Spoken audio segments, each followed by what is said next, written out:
Now, the debate is heating up about Australia's population, with forecasts it will reach 36 million by 2050. And not everyone wants to see it go there. A series of population reform breakfasts will be held across the country this morning. Kelvin Thomson is involved in the Melbourne event and he joins us now. Kelvin Thomson, good morning. Thanks for joining us. Good morning, Virginia. Michael. Now, your Prime Minister in your government, Kevin Rudd, has very firm views. He says he likes the idea of a big Australia. You're not so keen. No, I'm not, Virginia. I think that 36 million is a recipe for environmental disaster. We already have something like 30% of Australia's 760 bird species under threat.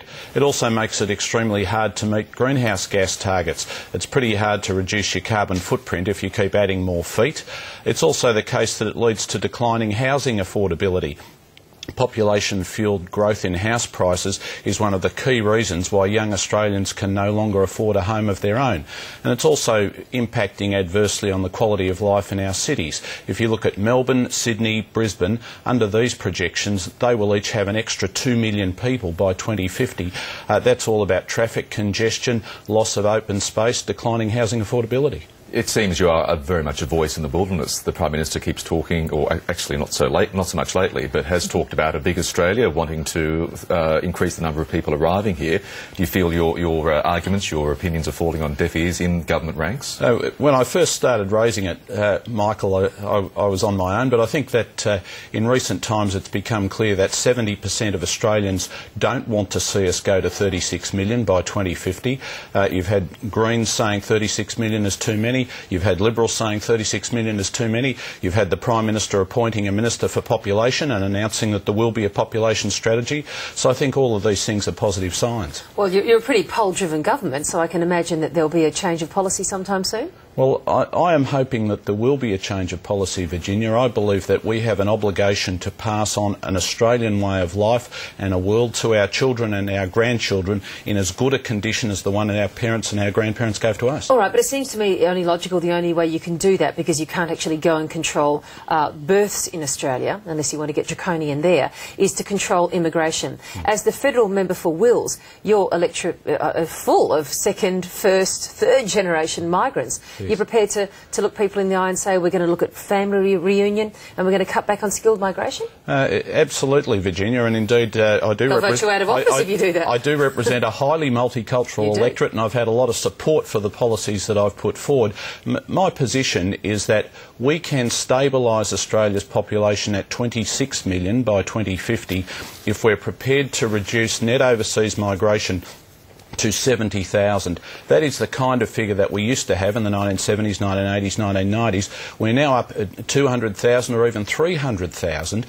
To reduce it to 70,000, we would need to cut skilled migration to 25,000, which is the kind of level that we had in the mid-1990s. Certainly much less than we have now, but there's no need to tackle the family reunion program, and indeed we can be more generous to refugees. Refugees are just a small part of the whole at 13,750. We could increase that to 20,000. But where we need to make the cuts is in the area of skilled migration. We've developed an addiction to that. We should be putting the emphasis on educating and training young Australians.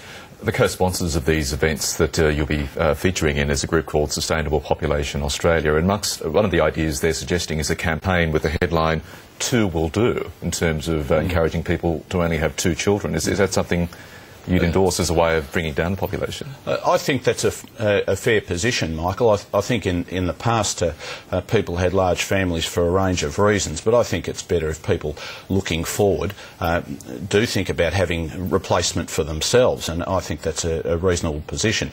I'm not suggesting that it should be a government policy or imposed in any sense. I've got no view like that at all, but I think it is appropriate that people think about the kind of future that we're leaving for our children and their children. So the government's comfortable telling people how a maximum number of children they should consider having? No. I mean, because just previously we had a government telling us, remember it was Peter Costello's, one for mum, one for dad and one for the country? Yes. You guys keep changing your minds. It's very hard to do family planning here. Costello favoured 3, this group favours 2. That's right. I'm not changing my mind. I think that that policy and the baby bonus which lay behind it is ill-conceived and not the right recipe for Australia or for the world. The world has all sorts of problems in terms of food shortages, water crisis, housing affordability, traffic congestion, quality of life in our cities.